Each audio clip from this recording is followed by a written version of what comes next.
mi agradecimiento obviamente es extensivo a todas las autoridades, a todos los que aportaron. Gracias por estar siempre presente en todo este tipo de actividades. Gracias también al PNUD de aquí, a través de Renata. Yo quisiera tomar como referencia algo que nos está pasando en la etapa actual. Y no puedo dejar de decir que las exposiciones anteriores han tenido características muy particulares que van a formar parte de mis reflexiones. No puedo soslayarlas, es inevitable. Las voy a tener presente. Hubo diferentes visiones de qué hacer con las defensorías del pueblo, a partir de conflictos que son caracterizados como conflictos sociales, conflictos meso, en la visión de Galtung.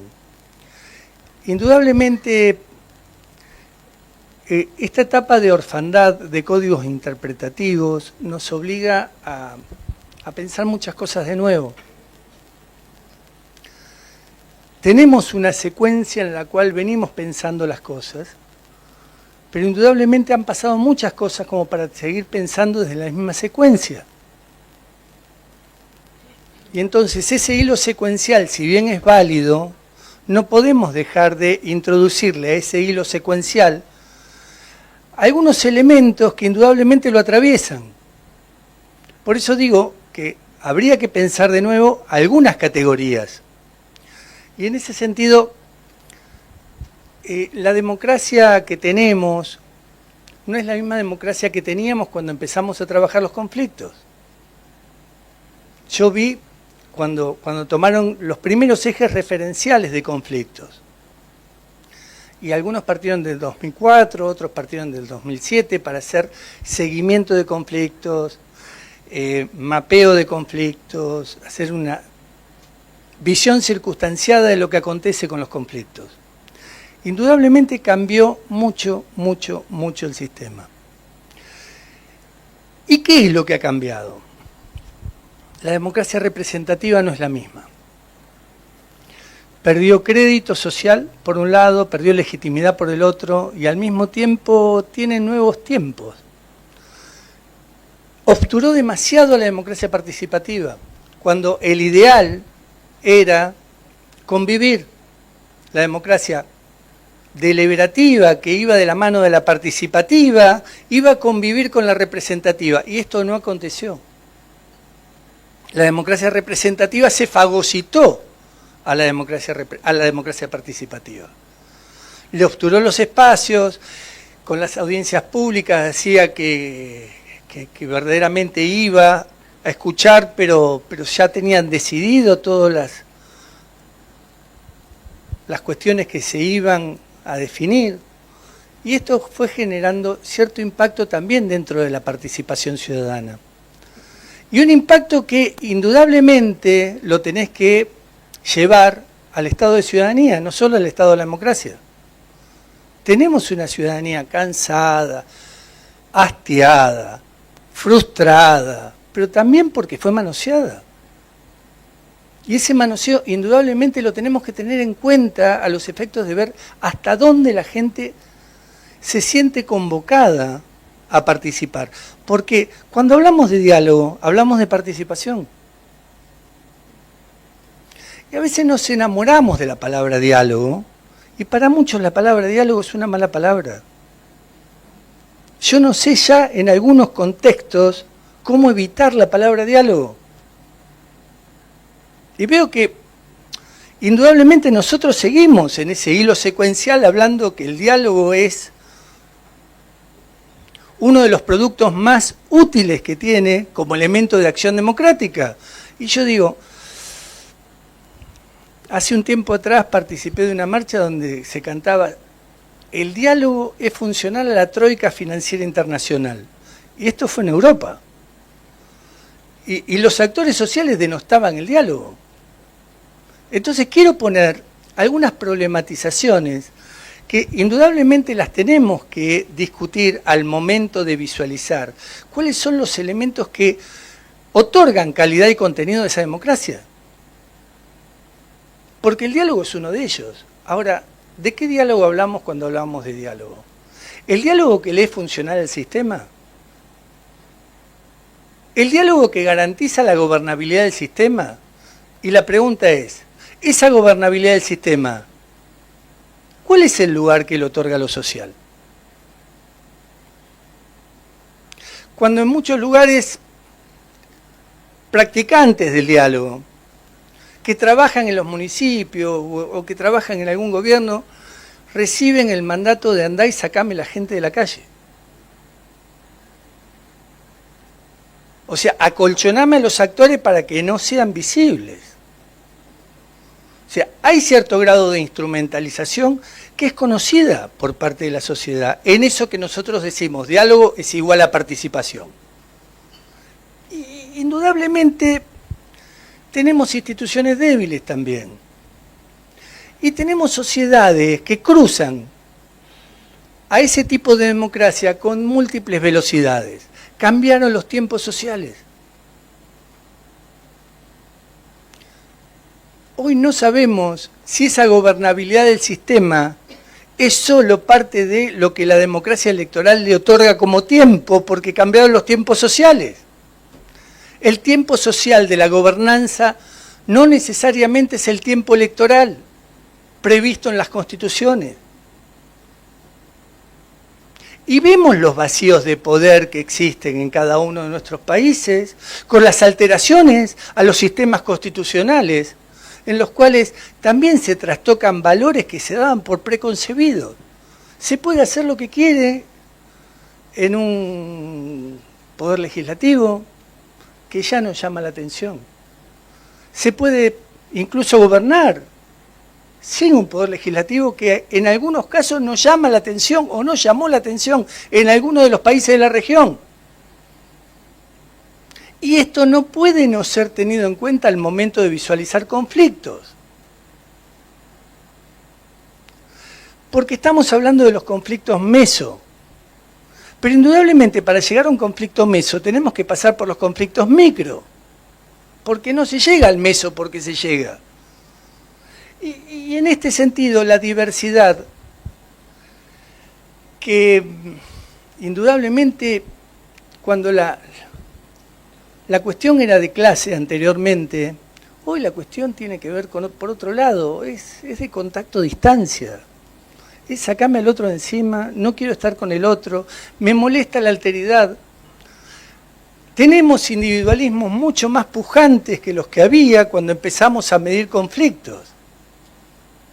Y tenemos una tendencia cada vez mayor a la coexistencia que a la convivencia en muchas de nuestras sociedades.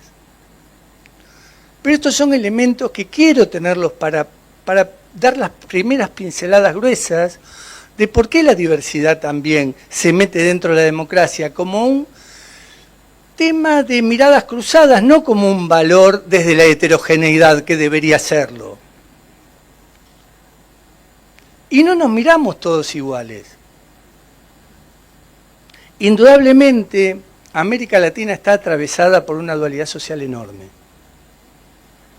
Incluso hay mayor exclusión social actualmente que la que había hace 20 años cuando se empezaron a medir conflictos. Pero el que está afuera no está fuera del todo, puja por entrar en clave de conflicto, ¿eh? Y eso hay que tenerlo en cuenta. Nadie queda fuera definitivamente del sistema, por más que el sistema lo empuje a estar lo más afuera posible. Hay cierto grado de sensación de caos en algunos lugares. Y ese lugar del caos lo tenemos que tener en cuenta porque forma parte también de la desorientación de la etapa. Yo podría decir, hay una cultura no dialógica, hay incertidumbres, hay complejidades, mucho no estoy diciendo con esto. Lo que hay, lo que es más tangible para muchos, es que nadie sabe hacia dónde van, ni siquiera los que gobiernan.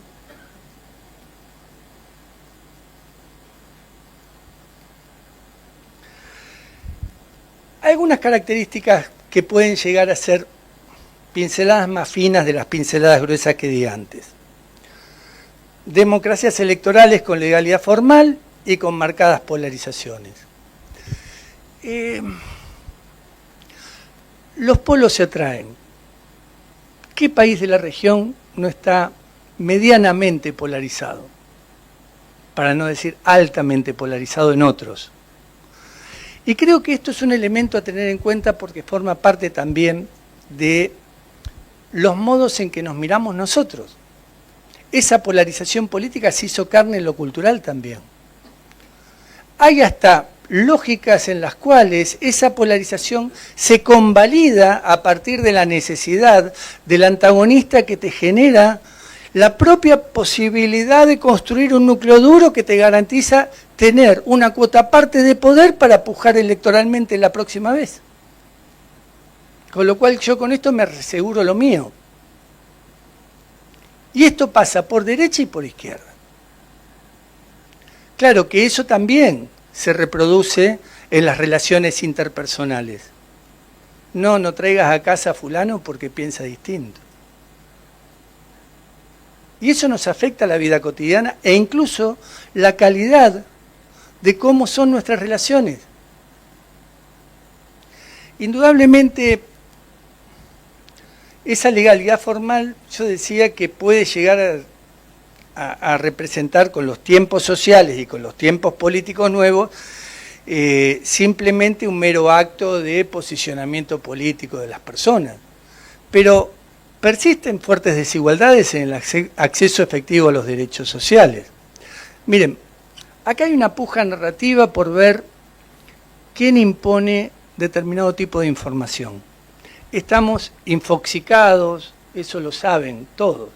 Estamos sobrecargados de información y al mismo tiempo no estamos tan informados como estábamos antes. Porque aparte de esa sobrecarga, naturalmente no todo es verídico, no todo es verdad, no todo es verificable. Y lo que nos dan, lo terminamos consumiendo como que es, en definitiva, lo que tenemos para poder concebir que esa es la realidad. Es parte de la construcción de nuestras realidades, que luego terminan siendo parte de nuestras verdades. Pero esa infoxicación que tenemos atraviesa fuertemente el modo de concebir el mundo de hoy.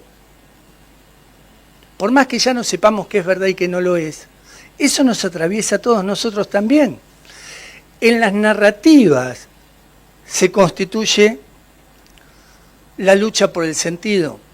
Entonces, no necesariamente tengo que decir una cosa que pueda llegar a ser constitutiva de una realidad que es mía, sino que mi realidad mía trato de imponértela para que sea tuya también. Y en este sentido, de la puja narrativa, aparecen un sinnúmero de conflictos en el escenario, en la cual nos seguimos polarizando más todavía. Yo creo que son elementos que no podemos soslayarlos al momento de visualizar desde dónde miramos los conflictos nosotros.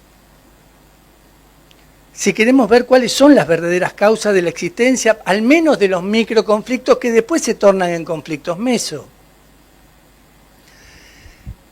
En ese sentido, de la puja por el sentido, amplios sectores experimentan una exclusión estructural. Crece la desconfianza hacia las instituciones y se repele y se repliega la participación social. ¿Hay posibilidad de diálogo sin confianza? ¿O se degradó tanto la confianza que creemos que podemos ir al diálogo y ya damos por preconcebida la estructuración de la confianza? Si no podemos tener instituciones públicas confiables, cuando nosotros hablamos de las defensorías del pueblo y vemos que se está estructurando con mayor crédito social el organismo de garantía, que es la Defensoría del Pueblo, pero del otro lado, que es donde está el Estado, tengo un vacío del Estado en nombre de algunas cuestiones que tienen que ver con la etapa y la requisitoria social para la etapa, si no, no lo harían.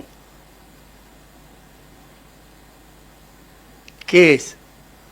ajuste de las cuentas financieras, por un lado, la financiarización que apoca presupuestos por el otro, y de ese modo no puedo cumplir como Estado con al menos con los derechos económicos, sociales y culturales que debería cumplir, porque esa es mi responsabilidad. O sea, si tengo menos presupuesto porque tengo deuda externa, seguramente, y tomo deuda para pagar la deuda, que le pasa a casi todos nuestros países, salvo México en la región, Brasil no tanto, pero casi todos los demás países de la región nos está pasando esto.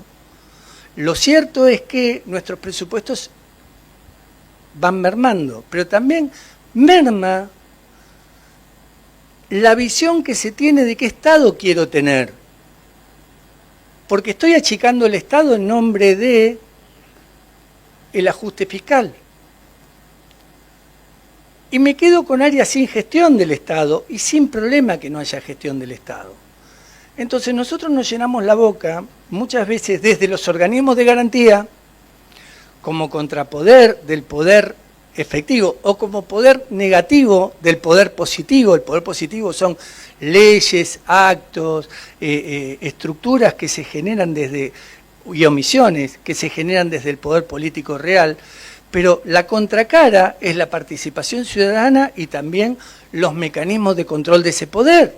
Ahora, si yo tengo mecanismos de control del poder, pero no tengo más el poder, o lo tengo vaciado de poder, difícilmente pueda conseguir canalizar algún conflicto.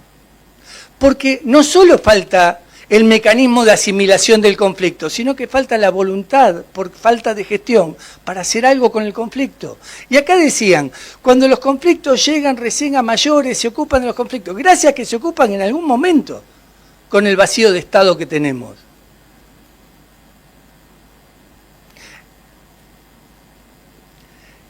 Yo quisiera tomar esto de la confianza porque me parece que es central. La ecuación de Zamudio es conocida por muchos de los que trabajamos en conflictividad social, en conflictos. Zamudio trabaja para el Centro Nansen de la Paz y tiene una ecuación muy linda que dice, si hay un conflicto, tiene que haber confianza para que pueda haber diálogo. O sea, no, del conflicto al diálogo no. Conflicto, confianza, diálogo, sobre tiempo, igual mejores soluciones. Ahora, construir confianza requiere mucha infraestructura a disposición de. No es, llego al conflicto, trato de sentar a la gente, trato de buscar un producto y trato de salir rápido para el otro conflicto. Sino, es mucho más artesanal. ¿Tenemos el tiempo que necesitamos para la construcción de confianza partiendo de la base de la desconfianza social que existe? Porque también hay desconfianza hacia nuestras instituciones. Muchos creen que las instituciones de garantía, entre otras las defensorías del pueblo, son funcionales al sistema. Son un eslabón más de la cadena que garantiza que el sistema va a seguir haciendo lo que viene haciendo. Entonces, ¿cómo genero confianza si no ocupo el lugar del tiempo? Entonces no me preocupa tanto lo cuantitativo ya, sino que me preocupa más lo cualitativo. Y acá es donde yo dije, miren, introduzcamos algunas variables al hilo secuencial en la que estamos trabajando, porque si no, seguimos observando cuantitativamente cosas que le debemos agregar cuestiones cualitativas que son sustanciales. Y en ese sentido, tengo que generar espacios donde también garantice la participación ciudadana. Cuando ya sabemos que tenemos la sociedad perforada por el maltrato que se le otorgó en su momento a esa participación y que se le sigue otorgando. Expresiones contemporáneas de la conflictividad. Tensión entre la economía de mercado y los derechos sociales. Yo lo vivo en mi país. Hay como cierto grado de fuerza estructurante que está marcando que el mercado manda. Y las reformas que vienen dan por tierra con muchas conquistas sociales históricas. Y esas reformas vienen de la mano del mercado. Vienen de la mano también de alguna imposición de dinámicas internacionales que tienen que ver con, bueno, si ustedes quieren que verdaderamente nosotros acompañemos el proceso de pago de deuda, si quieren que nosotros acompañemos el proceso de inversiones directas externas, acepten que algunas cuestiones de reformas estructurales hay que hacer, pero casualmente esas reformas estructurales que se buscan hacer tocan intereses que tienen que ver con los sectores más desfavorecidos, con derechos conquistados por muchos sectores. Entonces, claro, uno dice, ¿cuáles son los conflictos más emblemáticos que existen? Y uno piensa que los conflictos más emblemáticos son gestados de abajo para arriba, pero estos son gestados de arriba hacia abajo.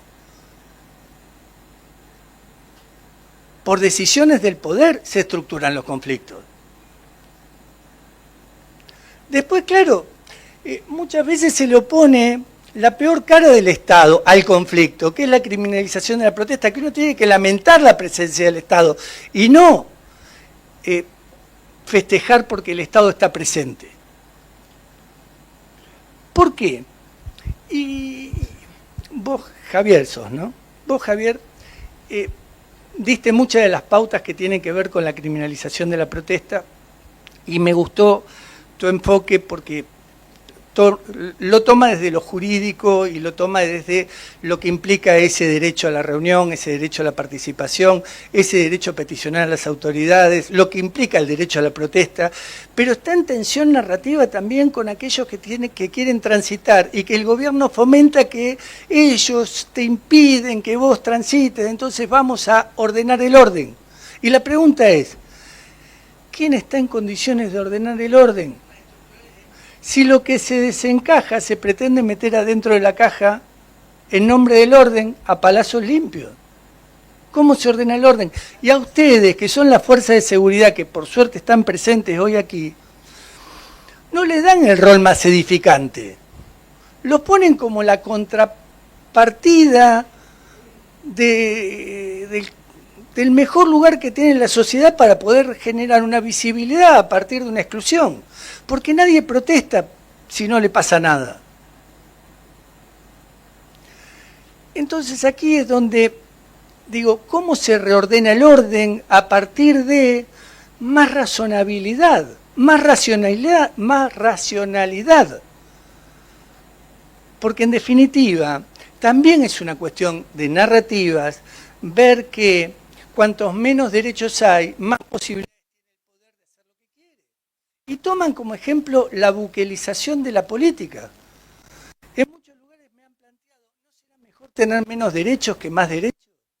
Si Bukele con menos derechos puede hacer y lograr tranquilidad social, ¿por qué ustedes quieren más derechos? Te plantean algunos sectores sociales que están también atravesados por este tipo de narrativas en la lucha narrativa del sentido. Entonces yo no quiero dejar pasar esto que indudablemente la economía marca un camino, pero en el extractivismo también, después vamos a llegar en los conflictos socioambientales, pero en el extractivismo también la economía marca un camino. O sea, la cantidad de conflictos socioambientales que genera el extractivismo no deja de ser parte de una agenda global que le echó el ojo a América Latina para poder ser América Latina la proveedora de determinado tipo de productos que necesitan el sistema de la economía internacional. ¿Por qué creen que los conflictos son tan similares en nuestros países cuando se trata de extractivismo? Que uno, y lo charlábamos recién con el defensor del pueblo en la comida, me decía, el conflicto de Puno es muy similar a los conflictos nuestros. Si uno toma las características del conflicto, pero por supuesto, a mí me ha tocado intervenir en un sinnúmero de conflictos socioambientales donde las características son iguales. Donde está dividida la sociedad, aquella que quiere trabajar y que dice bienvenido sea esto, y aquella que dice, y yo prefiero no morirme contaminado a que me hagan esto. Pero la verdad que las inversiones que vienen a América Latina, y a nosotros nos pasó con las pasteras en un conflicto emblemático de la Argentina, tienen que ver con, o van a invertir lo que tienen que invertir para garantizar que no se contamina, o lo van a hacer como ellos quieren, como puede llegar a ser, no sé, la explotación a cielo abierto, usando productos contaminantes en algunos lugares, que cada vez más expanden la frontera minera, pero cada vez más se expande también la frontera de agrotóxicos, cada vez se expande más las fronteras que tienen que ver con la diseminación de algunos sectores que antes eran frutícolas y ahora tienen que ir corriéndose. Y no hay duda que esta reconversión de los lugares son la base de múltiples conflictos en muchos de nuestros países. Porque no es problema el extractivismo, es cómo hacen el extractivismo y cuál es el control del Estado, porque generalmente encuentran cierto grado de connivencia y corrupción por parte de algunos actores estatales que permiten hacer el extractivismo sin ningún tipo de control. ¿Y esto no es la base estructural de los conflictos? Expansión de la precariedad laboral que te genera, lógicamente, las nuevas realidades laborales. El avance de las tecnologías, indudablemente, nos cruza a todos. Todos nos beneficiamos con ese avance de la tecnología, pero también ese avance de las tecnologías deja fuera a mucha gente. Yo te veo a vos allá que haces así con la cabeza y posiblemente dentro de un tiempo el motor que vos inventaste terminando con vos. Y te tomo como referencia porque indudablemente necesitamos de esas tecnologías, pero no son garantía que no siga habiendo precariedad en los lugares de trabajo. Entonces, ¿cómo se reconvierte la gente en cada uno de los sectores? ¿Hay políticas públicas para reconvertir gente o hay políticas públicas de desigualdad? Y lo pongo como un título. ¿No está habiendo muchas más políticas públicas de desigualdad que de inclusión en muchos de nuestros países? Y después pregunto, ¿y cómo se hace eso sin conflicto? Violencias territoriales asociadas a las economías legales e ilegales. Y la verdad que el mundo narco avanza. Y el mundo narco avanza sobre territorios donde la disputa es cuadra por cuadra. Y no podemos tapar el sol con un dedo, porque nosotros vemos determinado tipo de conflictos y otro pareciera ser que no los queremos ver. Pero uno de los conflictos centrales de América Latina, y a mí me pasa de trabajar en toda la región, tiene que ver con el mundo narco.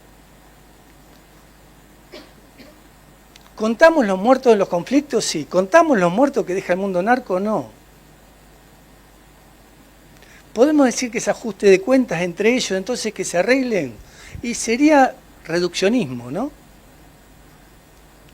Porque también hay una criminalidad por goteo ahí. Y esa criminalidad por goteo se hace expansiva a muchos de los sectores sociales. Que por otro lado hay un repliegue social en nombre del temor por la inseguridad. Entonces nos estamos ensimismando cada vez más como sociedad porque ya no tenemos la calle.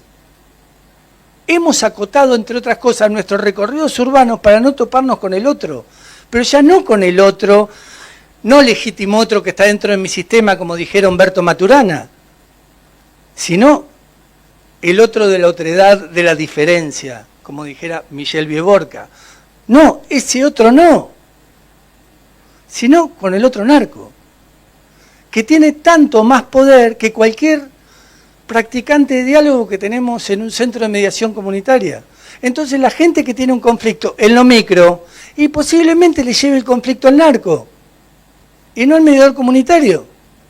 Me pasa en barrios muy emblemáticos de algunos lugares de América Latina, y uno dice, ¿y no será que deberíamos tener otro tipo de impronta frente a este nuevo avance de realidades de poder que también resuelven conflictos?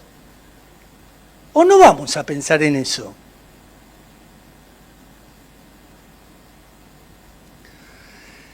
Desconfianza asociada hacia las instituciones, pérdida de expectativa en la movilidad social. Bueno, estas son características lógicas, que todos las vemos. Las violencias que se emparentan con las desigualdades porque tienen una raíz común. Si toco violencias, toco desigualdades. Las violencias son densas y de proximidad, pero también son entre líneas y también se manifiestan encadenadas de diferentes maneras. tenemos múltiples violencias, como tenemos también algunas desigualdades micro que las tenemos que tener en cuenta porque hoy la gente se siente desigual en función de algo. ¿En función de qué cada quien tiene derecho a sentirse desigual? Y a partir de allí, yo puedo hablar de las minorías activas, de los conflictos mesos, de las minorías intensas, que es un hombro con hombro circunstancial, que se van gestando por una causa determinada, pero en verdad tengo que hablar también de este micro lugar que ocupa la violencia entre nosotros. Porque la violencia cuando se otorga en el campo de la desigualdad en condición de, uno se siente violentado. Y generalmente esas en condición de, son minorías. Si uno agarra las 100 reglas de Brasilia, para las personas con vulnerabilidad en su acceso a la justicia, ahí tiene todas enumeradas, todas esas minorías. Incluso pone la pobreza, porque aparte está una de las peores violencias que hay entre nosotros, que tiene que ver con la violencia a los pobres, que tiene un nombre que es la porofobia, pero no viene al caso. A los pobres los invisibilizamos, los queremos de otro lado, del otro lado, y aparte los maltratamos desde el punto de vista fáctico. Ya voy cerrando. Algunos prefieren sacarse al otro de encima, algunos prefieren un muro para dividirse de esos pobres o de esos otros, para no verlo, pero al mismo tiempo si los necesito los traigo para que me ayuden a hacer algo en mi vida. Los muros separan, dividen, excluyen, fragmentan, y la realidad es que cada quien tiene un otro adentro que lo tenemos que ir a buscar. Nosotros desde el campo de la gestión constructiva de conflictos indudablemente tenemos mucho para dar, pero indudablemente tenemos mucho para pensar a partir de lo que hacemos. Yo no quiero decir que estamos trabajando mal, porque creo que es muy edificante ver todo lo que se ha hecho en cada una de nuestras defensorías, pero quiero pedir más calidad en la acción. Quiero hacer pie mucho más en la calidad de lo que estamos haciendo y pongámosle mucho más pienso a lo que estamos haciendo. Porque si no le ponemos pensamiento, posiblemente estos desafíos de la democracia, de la respuesta pública, la cuestión decisiva es que respuestas políticas e institucionales se ofrecen, porque ¿cuáles son las respuestas que se ofrecen? Recién me ocupo del conflicto cuando el conflicto está totalmente escalado. Miradas fragmentadas en cuanto a la concepción del orden estatal que puja por el cambio social. La negación, la represión o la criminalización tienden a profundizar el conflicto. De esto hablamos, pero indudablemente tenemos que ser, desde las defensorías del pueblo, una contracara de esto. Yo decía, sí, yo tengo un vacío dentro de lo que es la estructura del poder positivo, tengo que poder incidir en ese poder positivo. Y si tengo también necesidades de incidir en lo social, yo prefiero que haya mucha más gente capacitada, no en herramientas de gestión de conflictos, sino en hacer algo con los conflictos en los territorios, que tener muchos más practicantes de diálogo institucionales. O sea, ¿cuánto podemos hacer de la Defensoría para poder otorgar empoderamiento o fortalecimiento a actores sociales para que hagan algo con los conflictos cuando están allí? Y que lleguen a tiempo, en un sistema de alerta temprana. ¿Cuándo en un sistema de alerta temprana? En este cambio de actitud que tenemos que tener, porque si no seguimos haciendo por la misma línea lo mismo. Bueno, estos son los temas que se pueden tocar. Pero estos temas que se pueden tocar, indudablemente, visualizados desde una integralidad, trabajando con derechos humanos, con enfoque de género, con enfoque intercultural, con enfoque participativo y al mismo tiempo generando puentes de integración con túneles de comprensión, porque no puedo no socavar túneles de comprensión y solo pretender que la gente quiera cruzar los puentes. Y la verdad, yo este puente lo tendría vacío si no tuviera túneles de comprensión, les aseguro, porque un puente es solo una obra de ingeniería. Para que la gente quiera cruzar el puente, tengo que darme tiempo, generar confianza y trabajar con ellos. Si no, no suben al puente. Y en este sentido, sí, a mí me interesa mucho esto y siempre lo muestro. Y lo voy a seguir mostrando, porque creo que las defensorías dependen mucho del perfil del defensor. aunque tengamos un discurso de lo ideal y tengamos una asíntota en la cual lo ideal de un sistema cartesiano en una línea curva que no lo toca, se va para arriba de la línea curva, en ese sistema cartesiano, lo ideal está allá arriba y lo real está acá abajo, nosotros tenemos mucho para hacer en lo real. Y en esa idealización de lo que debería ser una defensoría, y estamos a prorrata del perfil de quien está a cargo de la defensoría. Porque hay muchas, y esto lo conozco profundamente porque conozco 6 camadas de defensores en la Argentina, desde que fui defensor del pueblo de la Ciudad de Buenos Aires hasta ahora, y les puedo asegurar que hay muchos más que apuestan a la quietud pactada, o sea, lógicas de inmovilidad activa, que una actitud proactiva que tiene que ver con el cambio a favor de los derechos humanos, con gestación de espacios dialógicos, con intersectorialidad, interinstitucionalidad y trabajando los conflictos en una etapa de latencia. Pero trabajar los conflictos en una etapa de latencia requiere trabajar con los otros que están allí. Y el estar allí es una categoría conceptual, por eso tenemos que permear la mayor cantidad de capilaridad territorial en formación, en capacitación y elementos de acción para intervenir en los conflictos. No tanta herramienta, que hagan algo con el conflicto, que le toquen la hojita al árbol, no que me trabajen todo el árbol. No hace falta que metan la mano en la raíz, que le toquen la hojita al árbol. Y creo que con eso, por lo menos, alguien va a hacer algo en una etapa de latencia, porque a la institucionalidad difícilmente podamos llegar desde lo institucional en esa latencia donde aparece la primera sintomatología del conflicto, que es la etapa prodrómica de los conflictos. América Latina no necesita menos conflictos, necesita más democracia para transformarlo. Así como es imperioso el tratamiento de las causas, también lo es la gestión del conflicto. Si el camino está sembrado de errores, la cosecha será explosiva. Y esto es una frase que hemos publicado con César en el último libro sobre conflictología. La verdad es que para nosotros es muy importante la gestión de conflictos, pero no lo podemos llamar gestión solamente y visualizar la mediación como un proceso solamente, sino hay que visualizarla como una instancia. Una instancia donde el caso comanda y uno puede hacer múltiples cosas en esa instancia. Porque cada caso es único y cada caso requiere, desde lo cualitativo, muchísimas posibilidades, te da muchísimas posibilidades y requiere de intervenciones de gente cada vez más formada, pero también de intervenciones de otros que puedan hacer algo con el conflicto.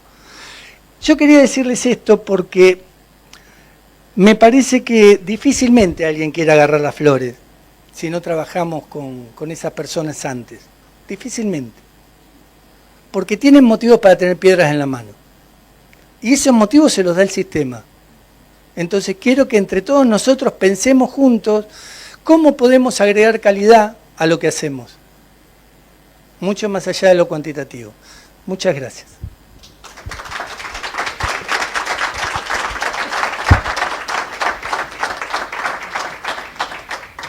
Muchas gracias por la presentación. Vamos a invitar igual, por favor, para la segunda exposición a Giselle Guamani de Perú, quien va a presentar principales riesgos que potencian la conflictividad y la escala en los hechos de violencia y posibles vulneraciones de derechos humanos.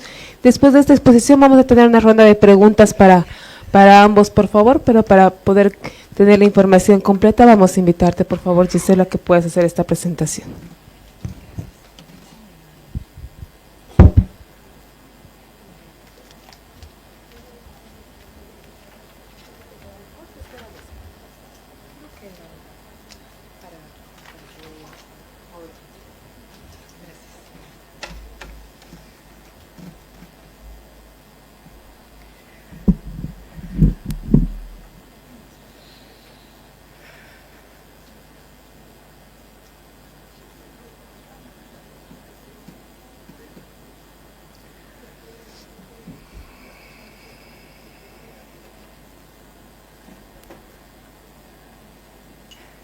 Problema técnico.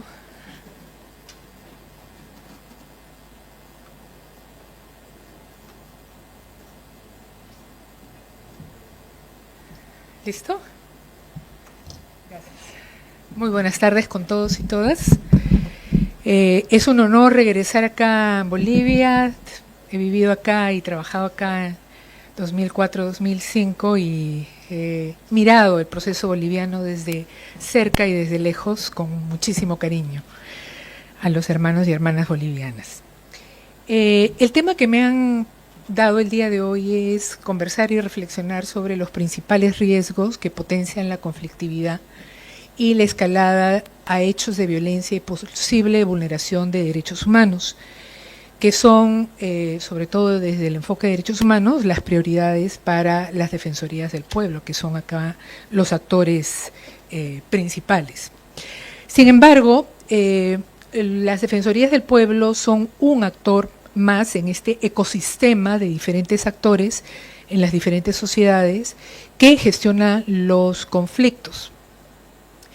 Y en este ecosistema de instituciones, de actores, tanto públicos como privados y sociales, vamos a encontrar que hay una diferencia sustantiva entre diferentes sociedades que han logrado un nivel de articulación, cohesión o un nivel de desconexión bastante fuerte y que representan o expresan de alguna manera la problemática interna que manejan como sociedad.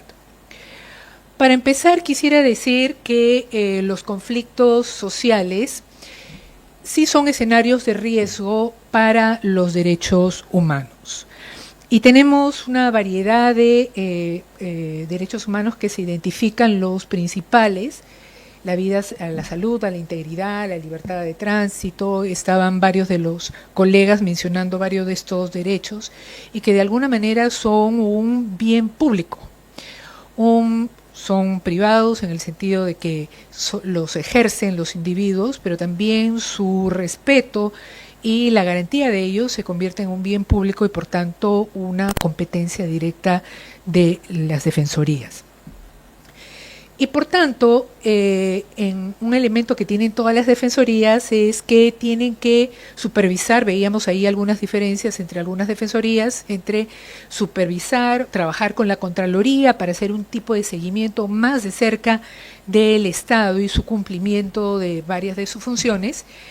Y por tanto, las defensorías también se convierten en un supervisor, monitoreador, controlador, etcétera, etcétera, de esta gestión pública del Estado con respecto a los conflictos. Es decir, como los estados, los diferentes, mejor dicho, los gobiernos, a partir de sus políticas, algo que decía mi compañero, el perfil político de muchas de estas seres humanos, ¿no?, elegidos o funcionarios públicos, pueden ser un factor directo de conflictividad o de transformación de conflictos. Y ahí más adelante les voy a enseñar cómo en el Perú, en una investigación que se realizó, se encontraba una relación directa entre los funcionarios públicos, es decir, desde la presidencia del Consejo de Ministros, que adoptaban determinados enfoques frente al conflicto y que tenía una relación directa con un mayor o menor nivel de conflictividad. No sé si ustedes recuerdan que el adjunto de la Defensoría del Pueblo del Perú mencionaba un periodo crítico en el que hubieron alrededor de 375 conflictos en el Perú. Esto fue en alrededor del año 2010, 2011, todo un periodo particular, y que coincide específicamente con el enfoque de gestión de conflictos que manejaban los gobernantes de aquella época.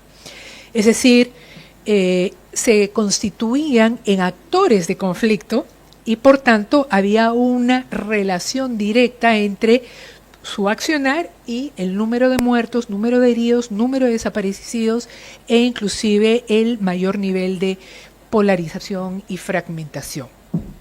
Entonces, la gestión pública, y esto es algo que por lo menos en mi país, el Perú, se ha empezado y se ha avanzado mucho, sí significa gestión de conflictos. Es decir, no hay manera de gestionar públicamente, sea temas ambientales, temas mineros, temas de educación, diferentes temáticas, sin considerar que el funcionario tiene que tener una preparación, tiene que tener un enfoque, manejar diferentes protocolos para poder trabajar la conflictividad con sensibilidad, enfoque de prevención de conflictos y también el principio de acción sin daño.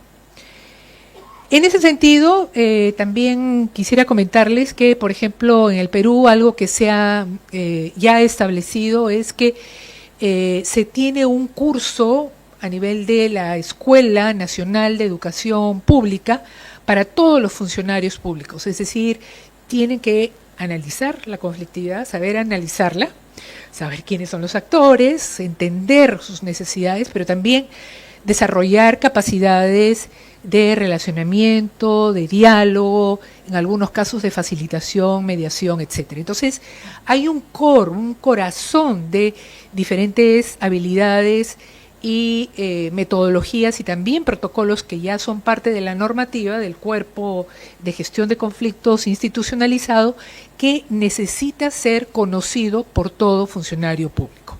Sobre todo para aquellos funcionarios que trabajan en las oficinas de prevención de conflictos a nivel público, como vamos a ver un poquito más adelante, tienen que pasar por este curso que le llaman el MOOC, estos cursos que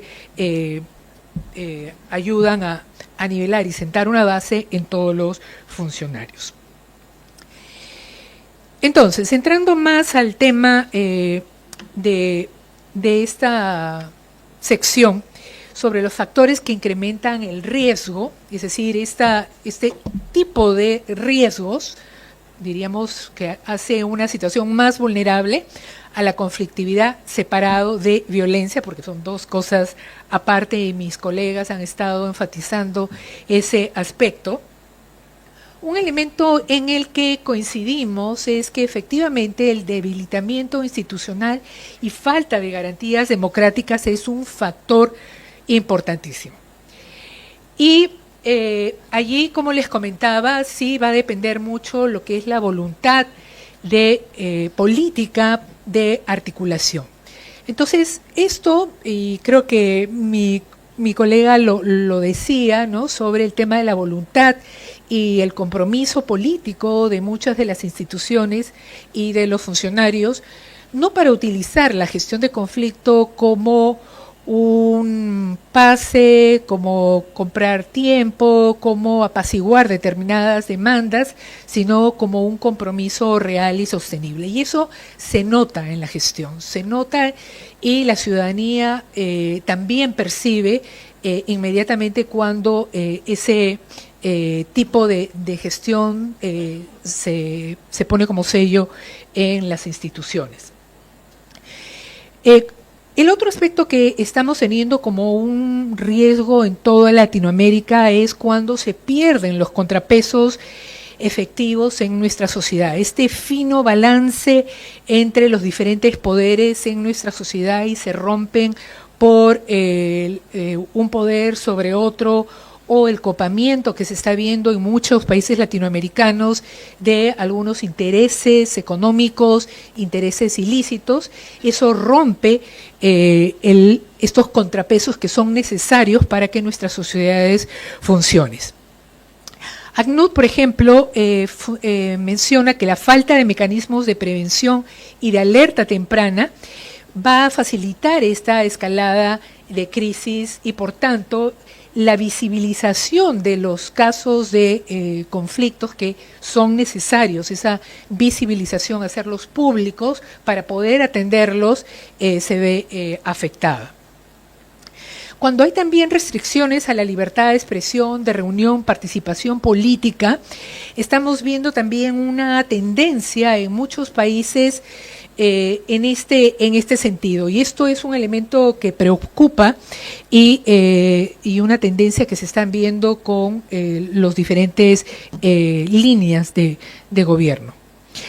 La evidencia también nos muestra que el uso excesivo de la fuerza por parte del Estado genera directamente un escalamiento de los conflictos, como le mencionaba, a partir de este periodo que pude estudiar. Es decir, la gestión del conflicto es una variable más, un factor más de conflictividad o de transformación, reconducción de la misma. Entonces, la tendencia siempre ha sido a identificar las otras variables, el otro, el tema económico, otros actores terceros que intervienen, pero pocas veces se iba considerando como el mismo gestor, las mismas instituciones, con la competencia directa en el manejo de la crisis, en la prevención, en la alerta, en la solución, en la transformación, en la reconciliación, el hacer un trabajo parcializado, a medias, demorado, no satisfactorio, es un elemento directo causante también de la conflictividad. Las crisis económicas y desigualdad estructural, que es transversal a todos nuestros países, la impunidad y la falta de acceso a la justicia, que también rompe estamos viéndolo con más preocupación en los últimos años, cómo se rompen estos equilibrios entre los diferentes poderes, y además como en el tema de la justicia, algo que no he escuchado de las diferentes intervenciones de nuestros defensores de Latinoamérica, el trabajo de reconciliación. Y el trabajo de reconciliación, cómo reconstruir el relacionamiento o construir, porque en muchas zonas donde hay ausencia del Estado no hay un buen relacionamiento. Entonces ese trabajo de reconstruir y construir el relacionamiento, que acá nuestro colega nos mencionaba de la confianza, ¿quién la hace? Y en los estudios que hemos estado haciendo, por lo menos en el Perú, el porcentaje de casos que trabajan en reconciliación son el 0.05%, ¿ya? Entonces, ¿qué pasa con los casos, con la ciudadanía, con los actores locales que quedan profundamente divididos, con una desconfianza arraigada, con experiencias traumáticas que inclusive se llevan generacionalmente? Entonces, esos son heridas, y yo diría hasta traumas. Tenemos varios casos emblemáticos en el país en esa línea que no tienen el seguimiento en el tema de los procesos de justicia restaurativa y de reconciliación. Lo que sí hemos visto es que en muchos de los conflictos sociales, la Defensoría del Pueblo, por lo menos en el Perú, ha hecho un trabajo de manejo de crisis humanitarias y en temas de protocolos y de supervisión para que el Estado también pueda trabajar con aquellos actores que se afectan a partir de la conflictividad y que no son los actores primarios, es decir, los actores, los que han estado víctimas, que se han impactado como terceros, como personas que por alguna razón los paros, la violencia ha cobrado costos humanos. Y allí por ejemplo, el protocolo que desarrolló la Defensoría del Pueblo hace varios años fue un buen instrumento para pautear a las diferentes instituciones públicas y sociales sobre lo que se requiere para la ayuda humanitaria durante los momentos de crisis y de violencia.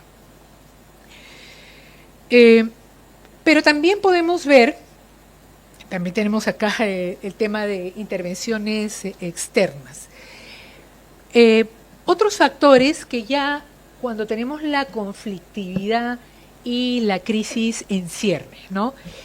Algunos factores son factores que alimentan las posibilidades de que la conflictividad aumente, y estos son los factores sobre la conflictividad y la violencia ya existente, es decir, cuando ya estamos en plena crisis, porque son diferentes factores, muchos de ellos muy transversales, pero que son importantes considerar. Y es que la desigualdad y la imposibilidad de participación de diferentes actores para movilizarse, para ver inclusive protegidos sus derechos, va a ser muy notorio en estas situaciones. Acá el IDH, que es el Informe de Derechos Humanos, que se ha realizado en el Perú y que se realizan en cada país y también en Latinoamérica, encuentra una correlación importante en lo que le llaman la densidad del Estado. Es decir, en lugares donde el Estado tiene una mayor presencia de servicios públicos, va a haber una, digamos, una mejor manejo de las desigualdades socioeconómicas, de la exclusión, de la discriminación y por tanto la debilidad institucional va a ser menor. Y lo que es paradójico que precisamente en aquellas regiones donde hay menor densidad del Estado, con menor nivel de servicios públicos, y en estos ámbitos vamos a encontrar el mayor número de conflictos, tal como lo mencionaba nuestro colega de la Defensoría del Pueblo del Perú. El otro aspecto que hemos estado encontrando en determinados momentos de nuestra dinámica de la conflictividad, y fíjense que hablamos de conflictividad y no de casos de conflictos, porque la conflictividad es una tendencia, ¿no? Es más que una sumatoria de casos, ¿no?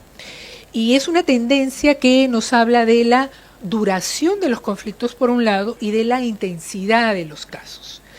Y por tanto hay una serie de factores que contribuyen en estos aspectos. Varios de los elementos que han mencionado en las defensorías, inclusive mi colega,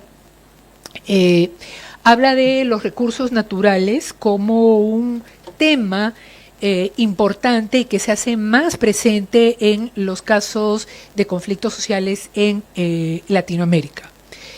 En un estudio que hizo Naciones Unidas ya hace unos 15 años, encontraba cómo la conflictividad se está centrando ahora en territorios de recursos naturales y que además son territorios de pueblos indígenas. Oh, coincidencia.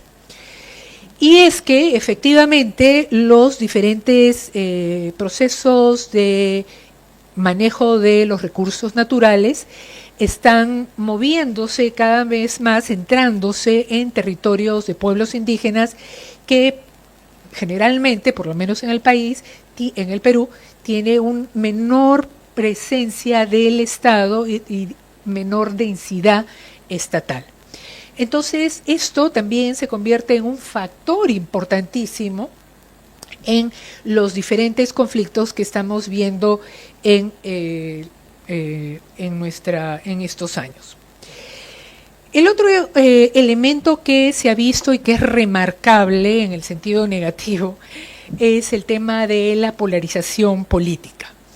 Y ahí la hipercomunicación que estamos viviendo, Gustavo, ¿cómo le llamabas sobre Alejandro, perdón, lo del el término de infoxicados, ¿no? Qué maravillosa, Alejandro nos decía término, ¿no? Que trae de una manera muy concisa el fenómeno que estamos viendo, y es esta intoxicación sobre la información que se mueve a una velocidad sin precedentes y que también tiene elementos de discurso de odios, pero también de desinformación. Y allí estamos teniendo retos muy grandes, sobre todo relacionados directamente con los procesos electorales, ¿no? En el Perú, el PNUD está trabajando con algunos instrumentos que están haciendo el esfuerzo por trabajar la polarización política y empezar con la identificación de lo que se llaman los discursos de odio. Y para ello tenemos un instrumento que se llama el e-monitor o e-monitor, que ya se ha venido desarrollando en varios países en el mundo y ahora en Latinoamérica, en varios países en el Perú, lo estamos ya aplicando en vísperas al nuevo proceso electoral, y que lo que busca es, con apoyo de la inteligencia artificial, mapear lo que se llaman las redes, las diferentes redes sociales como el Facebook, el X, El TikTok también estamos en conversaciones con esa empresa y otras redes sociales para poder utilizar la data que tienen y poder identificar los discursos de odio. Porque podemos identificar la mayor densidad. Alejandro nos hablaba de estas narrativas, ¿no? Que se van imponiendo, que se van haciendo hegemónicas, y lo peligroso que son esas narrativas de odio que deshumanizan, invisibilizan y, digamos, cosifican y todo tipo de IANs al otro, y que puede ser muy peligrosos en contextos de escalamiento. Entonces, en términos de polarización política como factor clave en temas de las nuevas conflictividades, sí tenemos que estar muy al tanto de las diferentes herramientas. Luego les voy a pasar un pequeño mapeo de todos los diferentes instrumentos que hay tecnológicos y cómo se pueden trabajar desde la gestión de conflictos para intentar, o por lo menos darle a la par de los avances que van haciéndose desde la tecnología. Bueno, y el tema de crisis económica y falta de empleo que son transversales a estas situaciones. Por supuesto, estas tienen una consecuencia directa con la escalada de violencia, desde la cotidianidad, por tener determinados controles, por ir aislando a los diferentes actores, intimidando, es decir, cómo se va normalizando la violencia en el lenguaje, en las acciones, en la percepción del otro, en la cultura y en las prácticas. Entonces, estas formas de manejar la escalada de violencia involucran a todos los actores. Hemos visto cómo la Defensoría del Pueblo tiene un rol principal, pero tenemos ahora el reto de cómo los diferentes actores de sociedad civil desarrollan también capacidades y también se involucran como agentes de paz en esta parada de la escalada de violencia. Y por supuesto la vulneración de derechos humanos, que sin este enfoque vamos a tener siempre una intervención parcializada. Y todo esto cómo impacta el desarrollo humano, que es finalmente las necesidades básicas humanas de las poblaciones las que están en juego. John Burton decía que finalmente los conflictos no se van a resolver en la medida que esas necesidades básicas humanas no son respondidas a través de los diferentes procesos, acuerdos y esfuerzos de diálogo. Es decir, los conflictos van a seguir recurriendo. Entonces, ¿en dónde estamos? Porque justamente me pedían esta comparación entre Perú, Bolivia y Latinoamérica.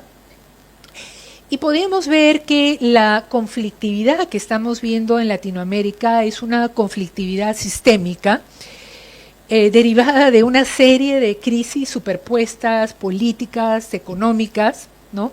Y con un bajo crecimiento que ha ido marcando a nuestro continente en los últimos años, sobre todo a raíz de la pandemia, en donde hemos podido observar cómo se retrocedieron en muchos de los índices de desarrollo y además cómo avanzaron también muchas de las actividades ilícitas en lo que es tala, cultivo ilegal de drogas, economías ilícitas, narcotráfico, etcétera, etcétera, y minería ilegal también.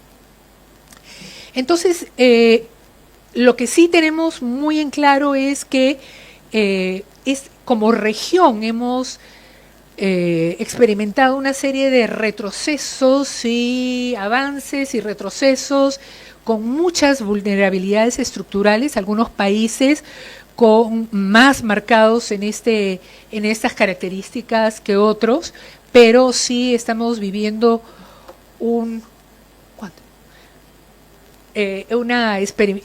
cambio sustancial.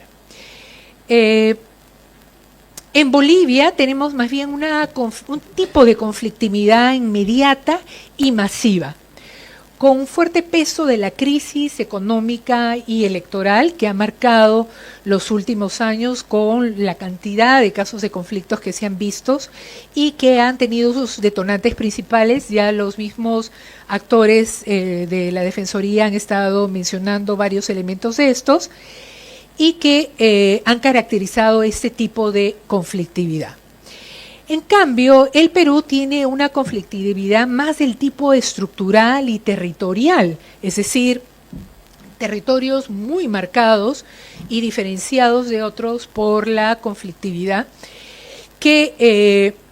por la desigualdad persistente, la expansión de economías ilícitas y tensiones específicamente en la parte sur, Cusco, Puno y Apurímac. Y está muy vinculada a la ausencia de un pacto social renovado. El PNUD ha estado desarrollando varios procesos interesantes de diálogo, ya enfocados más allá de de las funciones o del desarrollo, el fortalecimiento de capacidades de los actores del Estado. Seguimos haciéndolo. Hemos apoyado muchísimo a la Secretaría de Gestión Social y Diálogo de la PCM, a la Defensoría del Pueblo también, pero ahora, después de 10 años de trabajar con el sector público, vemos ahora prioritario trabajar a nivel de gobiernos regionales y también de sociedad civil en espacios de multiactores para poder reconstruir la confianza y sobre todo las condiciones para poder hablar de un pacto social. Tenemos una fragilidad de gobernanza democrática muy, muy alta. Entonces, como ya justamente lo han mencionado varios de mis colegas, generalmente la conflictividad social no solamente depende de uno, sino una serie de diferentes actores que confluyen y que vuelven determinados periodos más complejos que otros. Acá en el IDH, en el Informe de Desarrollo Humano y también Tejiendo Ciudadanía, hemos tenido alrededor de 6 diferentes encuentros. Llegamos a la conclusión que las desigualdades persisten y la confianza en las instituciones públicas es enorme, ¿no? Y la desconfianza entre diferentes actores, es decir, la desconfianza interpersonal, nos coloca como el penúltimo país en Latinoamérica con el mayor grado de desconfianza interpersonal, ¿ya? Haití es el país que tiene el mayor número. Y eso está relacionado directamente con esta debilidad en la gobernanza democrática. Entonces, tenemos, y esto es interesante, y entender el tipo de conflictividad que hay en cada país para poder tener una estrategia o un manejo de diferentes procesos para atender este tipo de conflictividad. Ya les mencionaba que para Bolivia es diferente, para el Perú tiene estos elementos y que requieren fortalecer la confianza, justo en lo que estaba Alejandro también hablando de este elemento de la confianza, que sin ella es casi imposible realizar la confianza, realizar el diálogo. Y el tema de la acción conjunta. No podemos trabajar colaborativamente si no tenemos ese elemento que nos pega, que nos lleva, que nos conecta, que es la confianza. Dos elementos que sí vemos que son transversales y que son gravísimos y que salen de este reporte de IDH PNUD Perú y de Tejiendo Ciudadanía es el de las economías ilícitas como riesgo transversal. Y ahí estamos muy preocupados por este fenómeno que de alguna manera están debilitando más la gobernanza estatal, erosionan la confianza, incrementan la violencia y exacerban las desigualdades y fragmentan el tejido social. Es decir, lo hemos visto en el actual periodo y si no tenemos las acciones debidas, pues esta tendencia va a empeorar. Por tanto, en los procesos electorales, que tenemos este gran riesgo de baja legitimidad o de alta polarización como riesgo transversal, el PNUD está trabajando en varios proyectos de prevención de conflictos electorales, específicamente en ese tema. Y ahí ese es todo un subcampo específico de la conflictividad. Y estamos haciendo diferentes formas de intervención, como mesas de prevención, mesas de fortalecimiento interinstitucional y de prevención de conflictos electorales para fortalecer la confianza entre las instituciones democráticas. Cómo desde estos espacios pueden identificar la polarización social y cómo los actores en estos espacios multiactores pueden trabajar en la prevención. Y también trabajar en la alerta desde las regiones en movilización y protestas. Ahí estamos trabajando en 5 macroregiones para precisamente identificar en tiempo real con también las instituciones electorales que tienen competencia directa para lo que es la prevención electoral. Pero además de esto se complica todavía aún más. Y es que si podemos hacer una serie de diferentes factores de desigualdades, de debilidad institucional, de economías ilícitas, vamos a ver cómo la combinación de factores van a llevar a diferentes efectos, ¿no?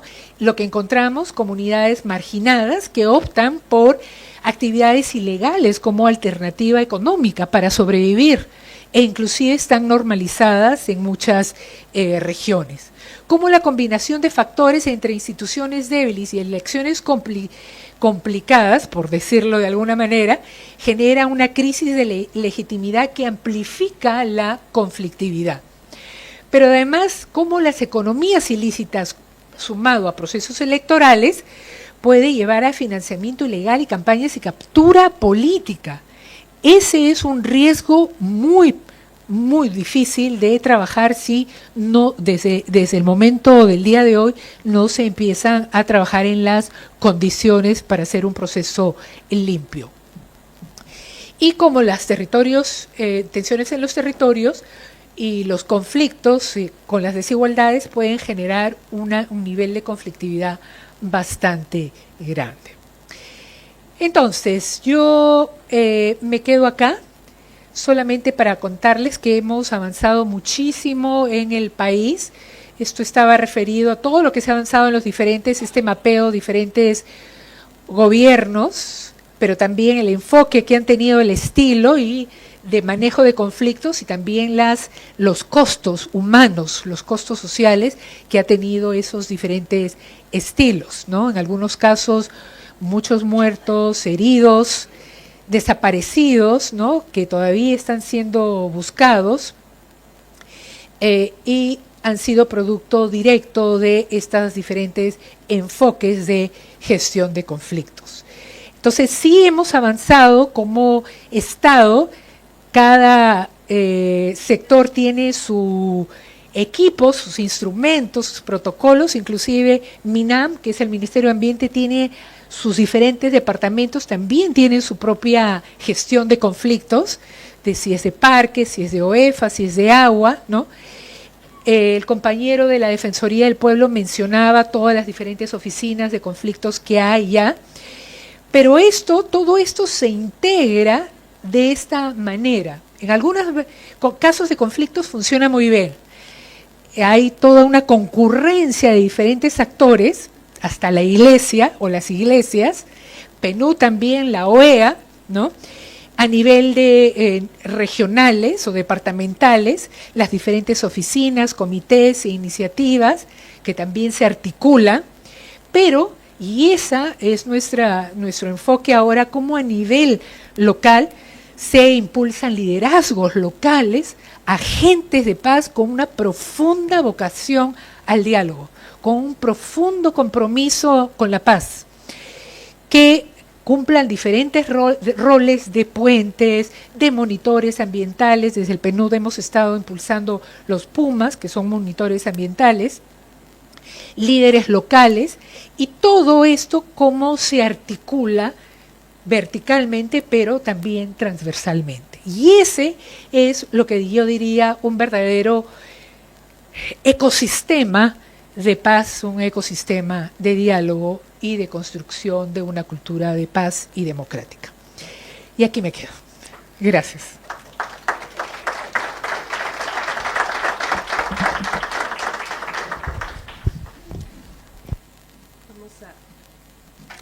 Vamos a agradecer y vamos a invitar por favor también a Alejandro Nató si nos puede acompañar en Testera para hacer una ronda muy breve de preguntas. Vamos a acompañarles con 2 preguntas por parte de la audiencia, así que vamos a levantar la mano por favor.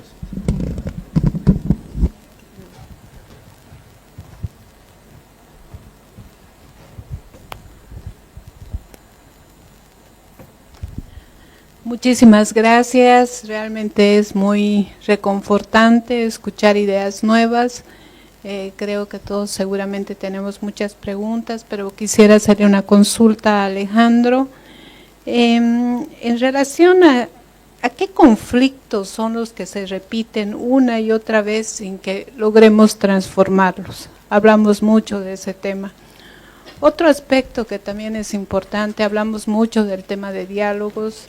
¿Estamos contribuyendo a una democracia más dialogante antes que solo o conteniendo una crisis? Eso, de acuerdo a la exposición que hizo, por favor, si nos podría aclarar. Sí, gracias por la pregunta. Yo te diría que casi todos los conflictos son trabajados en búsqueda de acuerdos y difícilmente sean intervenidos desde las dimensiones en las cuales el conflicto está atravesado por las causas raigales, y las causas raigales generalmente aquellos que trabajan solo por buscar acuerdos no las trabajan. No las trabajan porque no tienen tiempo, no las trabajan porque ni siquiera se lo proponen. Este enfoque de ir a las verdaderas causas que dan vida a los conflictos, que tienen que ver con los patrones relacionales, que tienen que ver con la identidad, la cultura, que generalmente son los motivos por los cuales aflora un conflicto. A veces nos conformamos con el acuerdo y el conflicto sigue, o sea, sigue, desescala hasta que en algún momento vuelve a recrudecer, porque no se tocaron las causas raigales que dieron vida a ese conflicto. Entonces, son muchos los conflictos que, trabajados bien, con esta lógica de el indicador cuantitativo del acuerdo, terminan siendo conflictos que vuelven a resurgir y a recrudecer incluso. Porque toda la parábola que hace el conflicto en su tiempo, desde la latencia, la emergencia, la escalada, que lleva esa meseta incluso de conflicto, eso no pasa cuando un conflicto que está en relatencia después vuelve a surgir. Porque ese conflicto recrudece con altísima intensidad. Contaba Javier el conflicto de Chile y decía, bueno, en Chile hubo una represión muy grande, hubo en 2019 con el reventón, no es por 30 pesos, es por 30 años, era la consigna. Y la verdad es que esa consigna fue llevada a las calles con 4 cuestiones que tenían que ver con causas estructurales. Lo previsional, la cuestión de lo educacional, lo sanitario y también el hábitat. Eran los 4 temas que verdaderamente hicieron salir a la gente a la calle. La gente fue reprimida, el conflicto desescaló, después el conflicto se aletargó por la pandemia y luego el conflicto pasó a un estado de relatencia porque se empezó a discutir el tema con la constituyente. Pero la verdad que después, cuando no surgió la Constitución, quedó todo en un estado de esperar su mejor momento para resurgir. Pero no es que terminó el conflicto. Está bien, ahí desescaló con violencia, no con acuerdo, pero es lo mismo. El conflicto desescaló, no se trabajó bien y las causas estructurales que dieron vida al conflicto no se tocaron ninguna. Son muchos los conflictos en los cuales, o con el acuerdo, o con una instrumentación de la violencia desescalan, pero luego vuelven a aflorar. Ese tipo de conflictos son los que aparecen nuevamente. Y luego el tema de, vos misma diste la respuesta cuando hiciste la pregunta, el tema de si estamos trabajando en función de una transformación dialógica o queremos sacarnos el tema de encima lo más rápido posible. Y la verdad que no siempre trabajamos en función de lo que son la estructura del conflicto, porque nos falta mucha coordinación entre todos nosotros también. Miramos mucho la baldosa y no el patio. Y esto es un tema muy interesante, porque cada uno se queda aliviado con lo que uno hace. Y dice, ya está, yo lo hice. Pero nos falta un sinnúmero de amalgamas, de coordinación de acciones, de articulaciones entre nosotros mismos para ver cómo hacemos para dotar a ese patio de causas en las cuales todos podamos ir transformando. Por ejemplo, ponernos objetivos comunes, trabajar con los niños en pos de una cultura de paz, sería un objetivo común, y trabajar todos juntos eso sería un objetivo común muy noble, pero no lo hacemos. Cada uno hace lo suyo y cada uno muestra lo que hizo. O sea, yo te di un ejemplo, pero podemos tomar muchos ejemplos de ese tipo para ver qué transformaciones podemos lograr en la incidencia cultural al menos. Pero no nos estamos dando esa política y creo que eso sería un salto cualitativo fundamental de todos aquellos que formamos parte de esta infraestructura. Vos decías ecosistema de paz, de ese ecosistema de paz. Y la verdad que me encantó la presentación de ella, ¿eh? Fue absolutamente complementaria a lo que trajimos los dos, más o menos trajimos lo mismo. Muchas gracias, vamos a continuar, por favor. Aquí igual me pidieron una pregunta y la siguiente. Bueno, buenas tardes, me presento, soy Renan Céspedes, delegado adjunto a la Defensoría del Pueblo de Bolivia. Quería hacer un comentario y una consulta. Durante la década de 1980, 1990 y principios de la década de 2000, en Bolivia era muy frecuente que en procesos electorales las ciudades amaneciesen empapeladas por todo lado, pintarrajeadas las calles, las casas.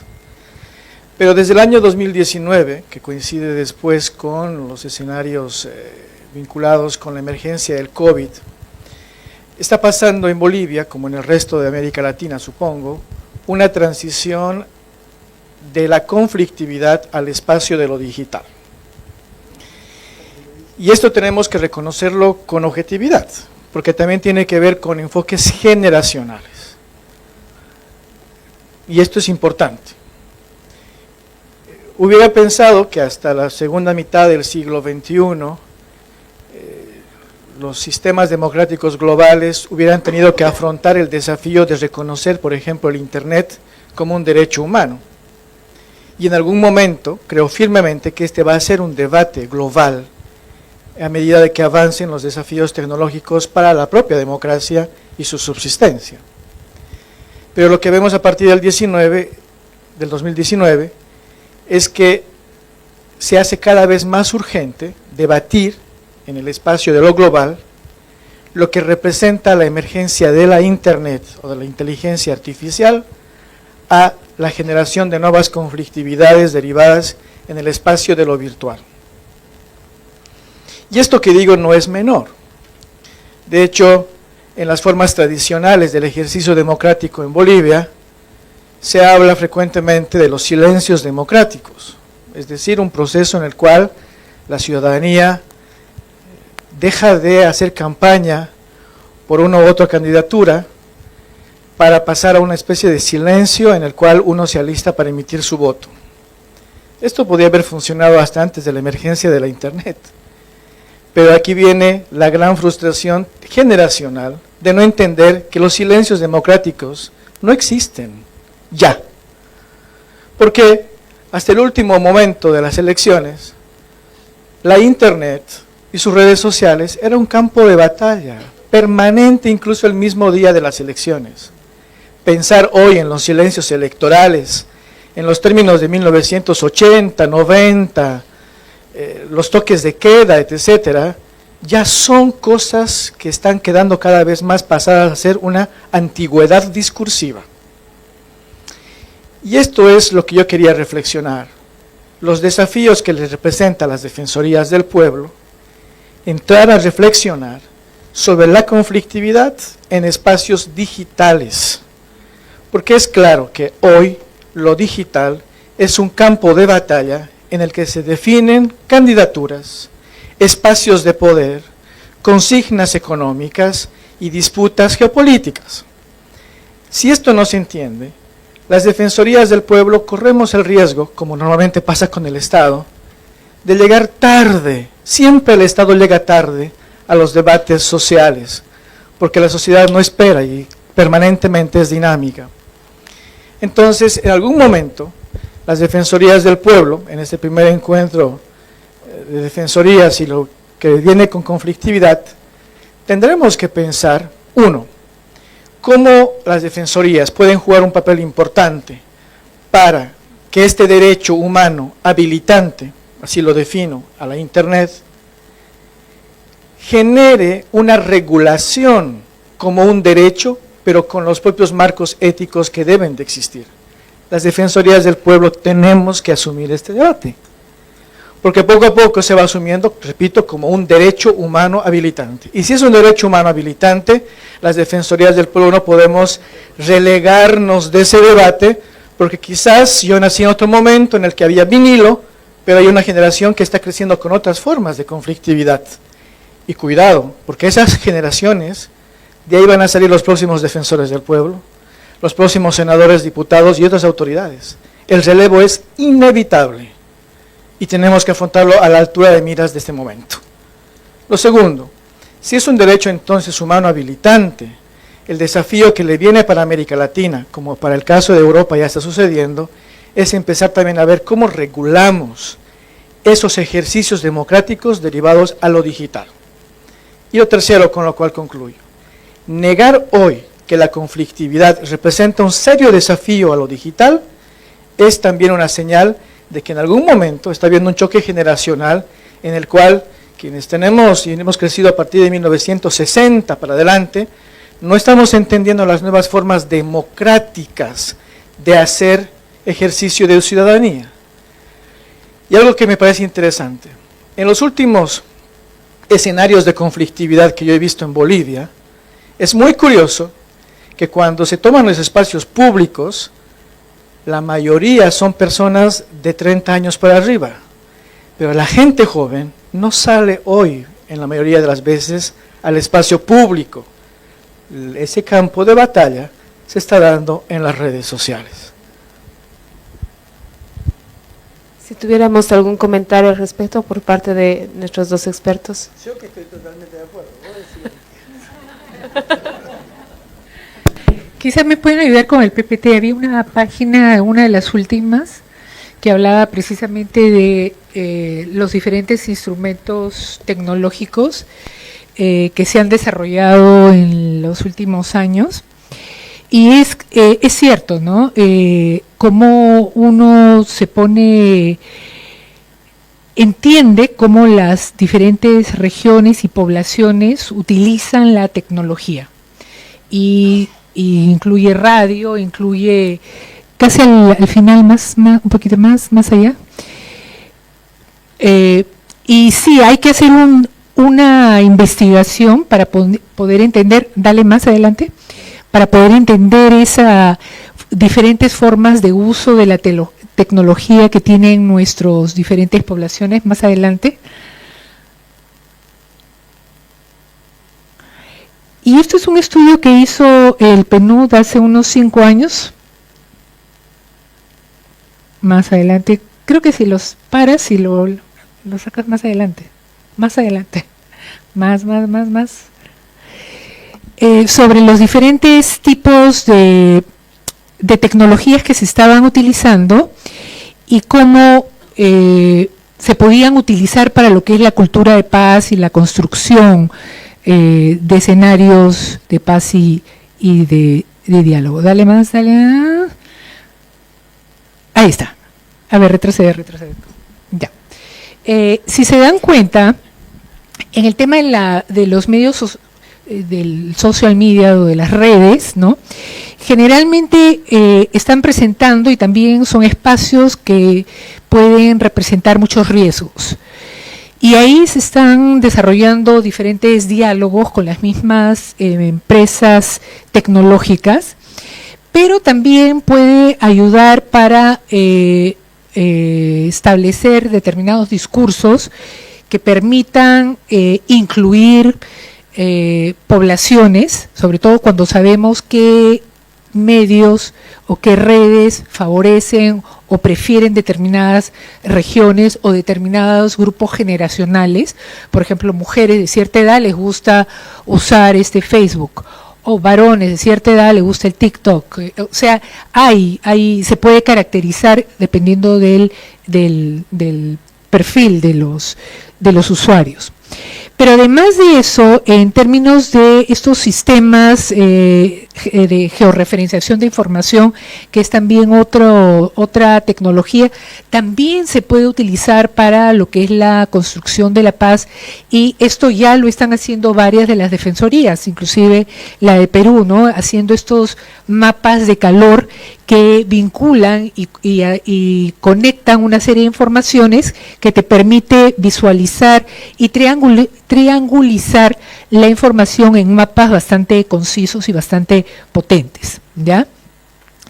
Así también la data analítica también utiliza una serie de datos de diferentes instituciones, las junta, pero también puede ser aprovechada, mejor dicho en el sentido positivo, para trabajar información y saber qué población está, por ejemplo, siendo discriminada o no está teniendo acceso a los servicios públicos, qué población requiere de otro tipo de información más detallada, más cultural, o más técnica, ¿no? Es decir, todas estas diferentes piezas de información te pueden permitir inclusive acomodar o trabajar estrategias de comunicación específicas para lo que es monitorear alertas tempranas, medir cómo están los sentimientos, las percepciones de los de diferentes usuarios de estas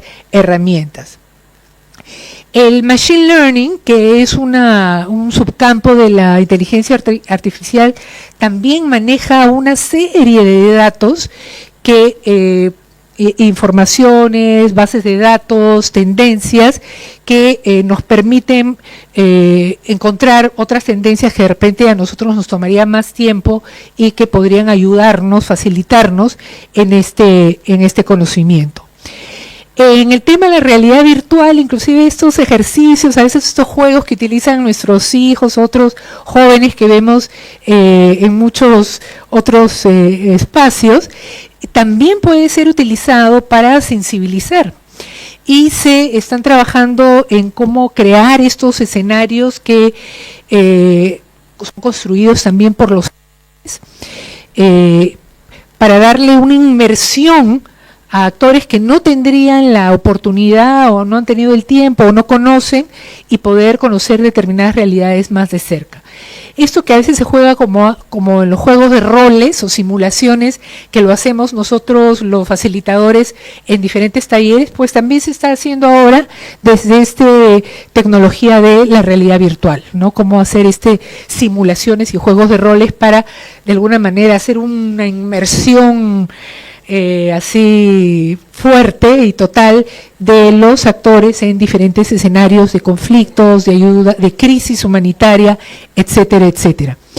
Y también un elemento que me interesa mucho, pero que no lo he podido ver en práctica, a pesar de que he estado abogando bastante por eso, es el tema de la tecnología de blockchain para hacer seguimiento de compromisos. Generalmente usamos Excel u otros sistemas que alertan cuando ya los tiempos que se van ingresando. El blockchain tiene la posibilidad y la belleza de que todos los actores que participan en ese cumplimiento de acuerdos, por ejemplo, van a estar monitoreando y dándole seguimiento a los diferentes mini pasos y grandes pasos y medianos pasos en el cumplimiento de acuerdos.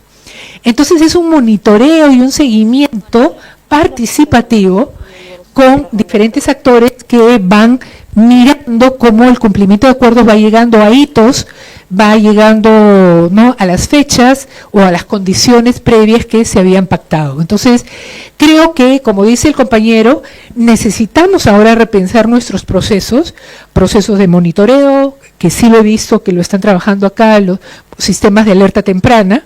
La pregunta es si son sistemas de alerta temprana integral y de respuesta integral.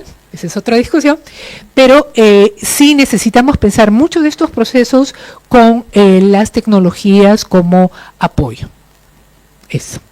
Muchas gracias. Vamos a tener la última pregunta, por favor. Adelante. Gracias. Buenas tardes. Mi nombre es Peter Campos, vengo de Sucre. Realmente fue muy difícil llegar, pero valió la pena por todo lo que he escuchado hasta hoy, esta mañana y hoy. Un gusto saludarte, Alejandro. Y un gusto conocerla también a Gisela. Ya me habían dicho que pues eran de una calidad muy alta y bueno, se ha ratificado hoy en su exposición. Creo que es muy importante tener esta mirada humana de la solución de conflictos, ¿no?, que hoy, esta tarde, ustedes nos han dado a conocer. También hemos visto casos de Perú, de Paraguay, de Colombia y de Ecuador, muy interesantes, ¿no?, con estos sistemas de alerta temprana, aspectos bastante técnicos, pero no se había tocado esta parte que ustedes hoy, esta tarde, nos dan a conocer en lo que se refiere por ejemplo, Alejandro nos decía, pondremos más calidad en la gestión del conflicto, ¿no? Y Gisela hablaba del trabajo de reconciliación, de la reconstrucción de los relacionamientos. Creo que eso es fundamental y no tenemos que perder de vista esa parte de la reconstrucción, de la reconciliación, porque no es solamente, creo, el solucionar un conflicto, el llegar a un acuerdo, y después estos conflictos vuelven a reflotar, vuelven a salir, y entonces no estamos haciendo, tal vez no estamos atacando realmente, ¿no?, el punto álgido de lo que significa un conflicto que ha surgido. Y entonces me parece que ahí la mediación asociativa, la mediación transformativa, la mediación restaurativa es fundamental, ¿no? Y ahí tenemos que trabajar, creo, bastante en el tema de ir fortaleciendo no solamente las instituciones, sino fortaleciéndonos todos y cada uno de los pobladores de un país. Y empezando desde los niños, tal vez, ¿no?, desde la escuela. ¿Por qué no tenemos nada de enseñarles de mediación a los niños, de saber solucionar sus conflictos con diálogo? En la universidad también no se toca estos temas, ¿no?, o muy tangencialmente. Entonces deberíamos reforzar más bien estos temas para que desde la escuela, los colegios, las universidades sean fortalecidas y así tengamos gente que sepa, ¿no?, solucionar sus conflictos antes de incendiar más algún conflicto, como sucede.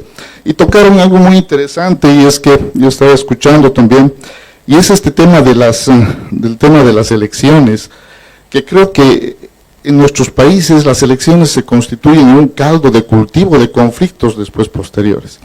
Y se genera una polarización realmente tremenda en cada proceso electoral, ¿no?, en el que realmente pues llegamos a odiarnos entre los mismos pobladores, ¿no?, pobladores de un mismo país, por ideologías, por seguir a una persona u otra, que hacen una serie de promesas, además electorales, que después no las cumplen, y ahí surgen muchos más conflictos. Entonces todo esto tenemos que irlo trabajando, creo. Me parece excelente todo lo de esta mañana, como les decía, todos esos casos extraordinarios que nos han mostrado, que me han gustado muchos, que algunos ya los he tomado para poder ver en la ciudad, si podemos hacerlo allá con la universidad en Sucre. Pero creo que debemos, ahí va la pregunta a ustedes dos, queridos Alejandro y Gisela, ¿cómo podemos entonces establecer un modelo de gestión de conflictos en el que toda la parte esta técnica, ¿no?, de tecnicismos de sistemas de alerta temprana, de estadísticas, en fin, podamos realmente integrar con esta otra parte humana, ¿no?, de esta de restauración, de transformación, que es, creo, el fin, ¿no es cierto?, final al que debemos apuntar. Creo que la pregunta es, ¿podrían ustedes animarse a plantear un modelo de gestión que realmente integre estos dos? Porque no quiero decir que estamos fallando, se está haciendo todo el esfuerzo, como alguien ya lo decía, no es que estamos haciendo mal las cosas, ¿no? Estamos intentando, es muy difícil, pero yo creo que nos estamos tal vez olvidando esta partecita, ¿no?, de la reconstrucción, de la restauración, porque si no estamos dejando ahí simplemente acuerdos que después vuelven a aflorar en conflictos y tal vez más fuertes, más candentes.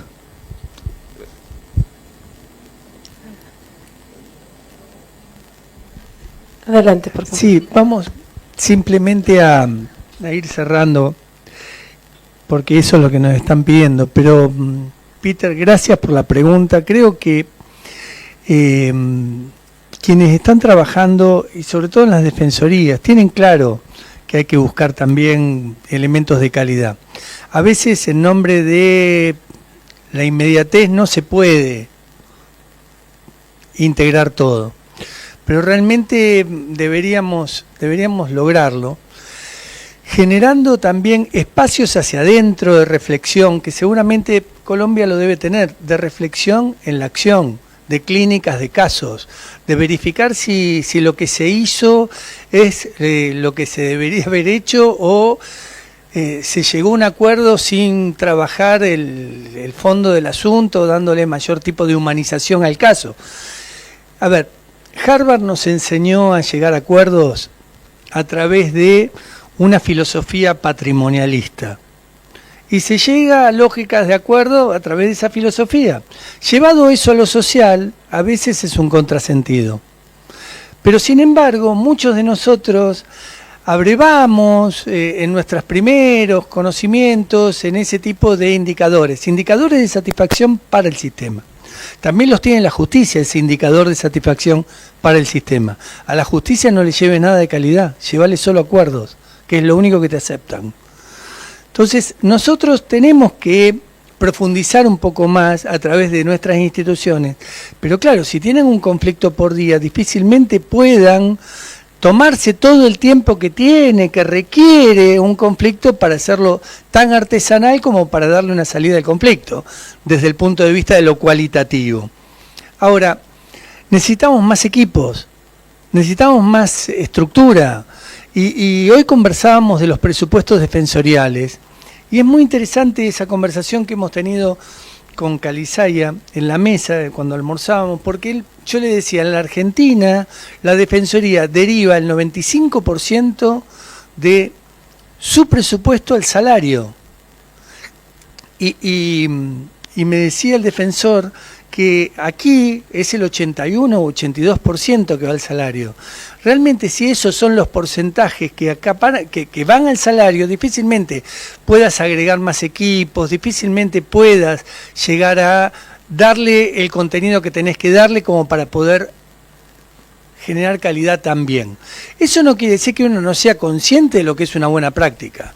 Y eso no quiere decir que, como el caso comanda, hay casos que con un acuerdo puede perfectamente terminar el conflicto, y hay otros casos que requieren otro tipo de dinámica de atención al conflicto, que vos lo sabés perfectamente. Vos tenés un doctorado en negociación y en mediación.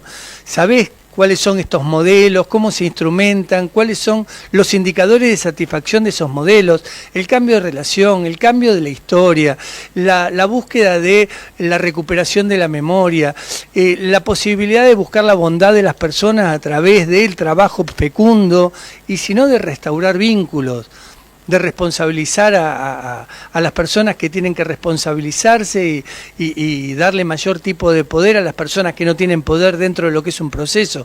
Todo esto se puede hacer también, y estoy seguro que en algunos casos puntuales se hace, no te digo en todos, pero en algunos. Sería muy bueno poder lograr la integralidad en todos los casos. Lederach habla de algo muy interesante, que es la búsqueda de la rehumanización en la casuística. A mí me parece que es bueno tomar eso como un lugar que sea un horizonte. Ahora, el horizonte desde lo institucional a veces se transforma en un ideal no factible. ¿Cómo podemos hacer desde lo institucional para mejorar los productos que vamos generando y al mismo tiempo nutrirnos de nosotros, de lo que es una mejor práctica para poder trasladárselo a otros, y que eso sea un buen ejemplo para seguir trabajando y tener un horizonte más fecundo entre todos nosotros? Yo digo, vuelvo al patio de la baldosa. Si trabajáramos todos juntos, si nos pusiéramos causas entre todos, si hubiera mayor tipo de articulación, lograríamos eso con más fluidez. Hoy nos está costando mucho eso. Solo un comentario. Cuando el compañero decía el modelo, ¿no? A veces me da un poco de escalofríos pensar en modelos, porque es muy prescriptivo sí, es como una camisa de fuerzas, ¿no? Y creo que las diferentes conflictividades que hay en los países de Latinoamérica demuestran que más bien tenemos que pensar lo que es válido para cada país. Y en ese sentido la pregunta sería ¿cuáles son las prácticas que funcionan para Bolivia? Y ahí, ¿cuál sería el modelo para Bolivia? Y ahí quisiera más bien reflexionar sobre lo que son los métodos originarios de nuestras comunidades, de los pueblos indígenas, porque muchas veces no están tan conocidas, no están sistematizadas esas prácticas, esas lógicas, esos procesos como para poder aprender de ellos. Yo, por ejemplo, he aprendido del modelo samoyano, del Círculo de la Pecera, de diferentes pueblos indígenas de otras partes del mundo. Y cuando aprendía y hacía estas prácticas en estos procesos decía, ¿y qué dicen nuestros países? ¿Qué dice el Perú? ¿Qué dice Bolivia? ¿Qué dice Guatemala? ¿No? Con toda esta riqueza cultural tan grande y tan hermosa. También he vivido en Guatemala un par de años y ahí tenían unos métodos de resolución, de diálogo interesantísimo, de círculos que se iban expandiendo en el tiempo y que iban incorporando precisamente los actores que tenían las posiciones más alejadas. Y era un proceso armónico, que se iba como piedras que se tiran en el lago, se iban expandiendo. Y yo digo, ¿dónde están nuestros modelos y nuestra práctica y nuestro conocimiento ancestral que vienen de todas esas matrices, que son modelos? Sí, para problematizar. Yo siempre digo que el caso comanda y que cada caso es único. Entonces, ¿de qué modelo voy a hablar si yo maximizo mis recursos y conozco todos estos modelos, según qué caso tenga, voy a decidir qué modelo aplico? Entonces no creo que haya modelos de países, como decís vos, pero eso para problematizar. Riquísimo. Y lo que es interesante, dándole respuesta acá a mi compañero, y nos vamos otra hora más en esto, por ejemplo, en el Perú, ese tema del pago a la tierra, ¿no? Y como manera de sintonizarnos todos en ese inicio del proceso. Por ejemplo, en Fiji, la ceremonia inicial era el compartir la cava. Y en ese compartir la cava se sentaban y te preguntaban de tu linaje y de tus ancestros. Y era una manera, y me preguntaban, yo decía, ¿pero por qué me preguntan tanto? Pero era una manera de entrar a la conversación y a la confianza. Y era una manera que funcionaba para los fiyianos. Entonces, ¿cómo hay determinadas prácticas que los mismos actores te pueden sacar, pueden aflorar, pueden proponer, que son parte de su práctica, de su conocimiento y que funcionan? Entonces sí, es cierto que generar un modelo para el país puede ser un poco grande la etiqueta, pero creo que ahí tenemos muchísimo para aprender y por descubrir y por poner en práctica. Muchas gracias, vamos a brindarles un fuerte aplauso por esta tarde. Y queremos hacer una pausa, vamos a tener un refrigerio, pero antes de eso mencionarles por favor que a la vuelta del refrigerio iniciamos las mesas de trabajo. Les pediría 2 segundos de su atención para no equivocarnos. La mesa número 1, conflictividad socioambiental, extractivismo y medio ambiente, se llevará a cabo en la sala Parabá Azul, donde está el área del refrigerio, ahí también se encuentra esta sala. La mesa número 2, que es conflictos urbanos y derechos económicos, sociales y culturales, se va a llevar en el salón Patujú, que está aquí al lado. Y en la tercera mesa, que es protesta social, polarización y garantías de derechos humanos, se mantendrá en esta sala. Así que una vez que retornemos del refrigerio, por favor, vamos directamente a las mesas de trabajo.